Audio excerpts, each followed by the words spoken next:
Bonjour et bienvenue sur Math Crescent. Aujourd'hui, nous poursuivons avec deux exercices sur l'isométrie des triangles. Dans la vidéo précédente, nous avons travaillé sur deux exercices de triangles isométriques à partir de mesures précises, que ce soit des côtés ou des angles. Dans cette vidéo, la situation est un peu différente. Cette fois, nous allons chercher à montrer que les triangles sont isométriques, mais sans avoir de mesures numériques. Tout repose uniquement sur les propriétés géométriques des figures.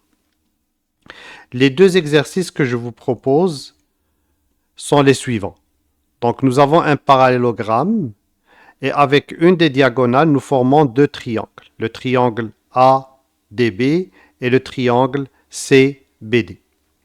Le deuxième exercice, nous avons un triangle isocèle et nous avons la hauteur issue du sommet E du triangle et nous formons ainsi deux triangles EHF et EHG.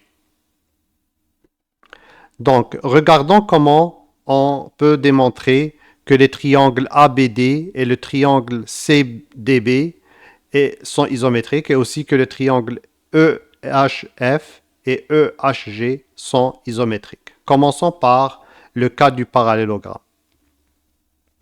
Donc, on sait que dans un parallélogramme, les côtés opposés sont isométriques. Donc, le côté AB et le côté CD sont isométriques et aussi le côté AD et le côté CB sont isométriques. Donc, ici, on a mentionné que la mesure du côté AB est égale à la mesure du côté DC et parce que ce sont des côtés opposés d'un parallélogramme.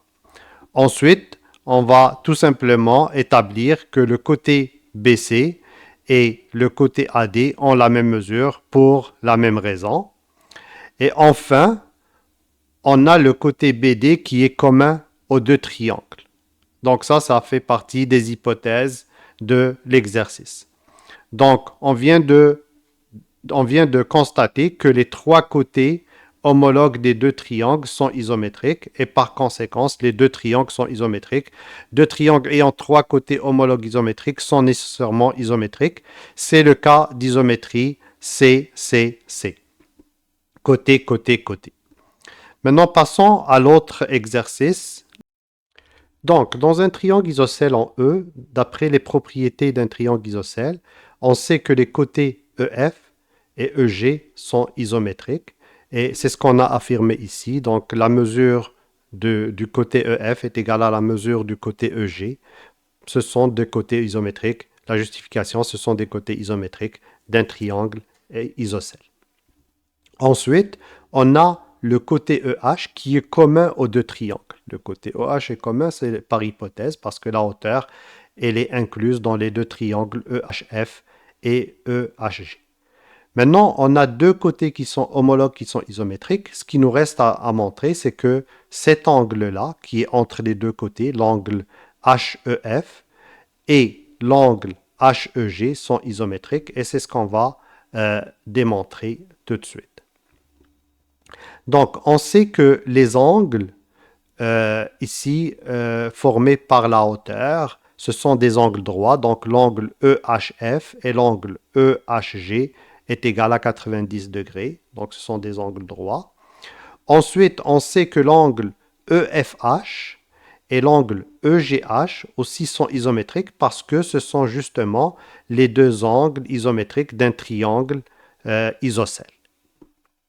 Maintenant, étant donné que dans un triangle, la somme des angles est 180 degrés, donc c'est sûr que cet angle-là et cet angle-là sont isométriques. Regardons comment on peut le faire rigoureusement.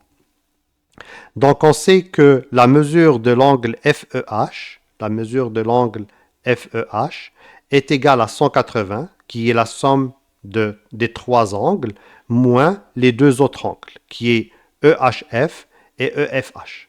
Et la même chose dans l'autre triangle. La mesure de l'angle GEH est égale à 180 moins la mesure de EHG moins la mesure de EGH. Maintenant, on sait que EHF et EHG, ce que j'ai mis en vert, ils mesurent 90 degrés. 180 moins 90 degrés, c'est égal à 90 degrés. Donc, ça va pour les deux formules.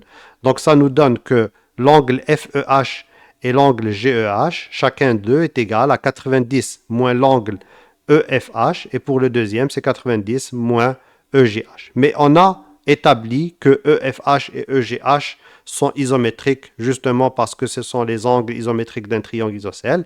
Donc cette valeur est égale à cette valeur et ça peut nous confirmer que ces deux angles-là, FEH et GEH, FEH et GEH sont isométriques. Donc maintenant on a un angle, deux angles isométriques compris entre deux côtés homologues isométriques, ce qui nous garantit que les triangles EHF et EHG sont isométriques et c'est ce qu'on établit ici. Donc les deux triangles sont isométriques parce que deux triangles ayant un angle isométrique compris entre deux côtés homologues isométriques sont nécessairement isométriques et c'est le cas d'isométrie CAC. Donc, récapitulons. Pour terminer,